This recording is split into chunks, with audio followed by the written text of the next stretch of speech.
মিঠুন চক্রবর্তী বলছেন যে এই সরকার আসার পর মুখ্যমন্ত্রী হিসেবে শপথ নেওয়ার পর থেকে একের পর এক কাজ করে যাচ্ছেন শুভেন্দু অধিকারী। সংশোধন করতে হবে সিস্টেমের, সেই সংশোধন করার কাজটা সংশোধনাগারেও প্রয়োজন, কারণ সংশোধনাগারের মধ্যে বসে মোবাইলে নেটওয়ার্ক চালানো হচ্ছে, অপরাধ জগতের সাম্রাজ্য চালানো হচ্ছে মোবাইলে। তো সংশোধনাগারে মোবাইল ঢুকলো কি করে? এবার কড়া পদক্ষেপ, সংশোধন করা হবে, সংশোধনাগার করা হচ্ছেও। 23টি ফোন বাজেয়াপ্ত করা হয়েছে জেলের মধ্যে থেকে। এই ফোনগুলোর অপরাধ জগতের নেটওয়ার্ক চলতো এই ফোনগুলোর মাধ্যমে। প্রেসিডেন্সি জেলের সুপার সাসপেন্ড, প্রেসিডেন্সি জেলের চিফ কন্ট্রোলার দীপ্ত ঘড়াই সাসপেন্ড। জেল কর্তাদের সাসপেন্ড করে সিআইডিকে তদন্ত দিলেন যে 23টা ফোন পাওয়া গেছে এখনো পর্যন্ত ভিতর থেকে। এই ফোন কি করে ভিতরে যেত, এই নেটওয়ার্ক কিভাবে কাজ করতো তা তদন্ত করতে হবে।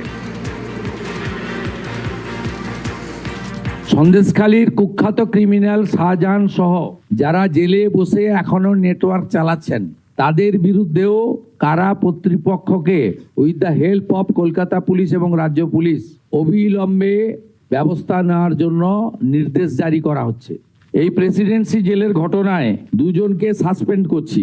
একজন mister N Kujur, superintendent of Presidency Correctional Home, আরেকজন দীপ্ত ঘোড়াই, chief controller of Presidency Correctional Home. শুধুমাত্র এটা উদ্ধার করে ওদের আইসোলেশন সেলে পাঠানো নয়, যাদের উপর দায়িত্ব দেওয়া আছে তাদেরকে বিরুদ্ধে প্রশাসনিক এবং ডিপার্টমেন্টাল লফুল অ্যাকশন যেটা আমরা নিতে পারি, সেই অ্যাকশনটা দিয়ে আমরা গোটা রাজ্যের সমস্ত অথরিটি এবং আধিকারিকদের এই বার্তা দিতে চাই, এবার থেকে সাবধান এবং সতর্ক হয়ে আপনাকে যে দায়িত্ব দেওয়া আছে, আপনার যে অ্যাকাউন্টেবিলিটি রয়েছে, সেই কাজটা করুন। শুধুমাত্র 21% এগেনস্টে অ্যাকশন নয়, কর্তব্যে অবহেলার জন্য এটি একটি দ্বিতীয় বড় পদক্ষেপ তিলজলার ফায়ারের পরে। সন্দেশখালীর শেখ শাহজাহানের কথা বলছিলেন। শেখ শাহজাহান, আমরাই আপনাদের দেখিয়েছিলাম সাগরেদের ফোনে ফোন করে কিভাবে হুমকি দিচ্ছেন সন্দেশখালীর মানুষদের, কোথা থেকে না জেলের মধ্যে থেকে।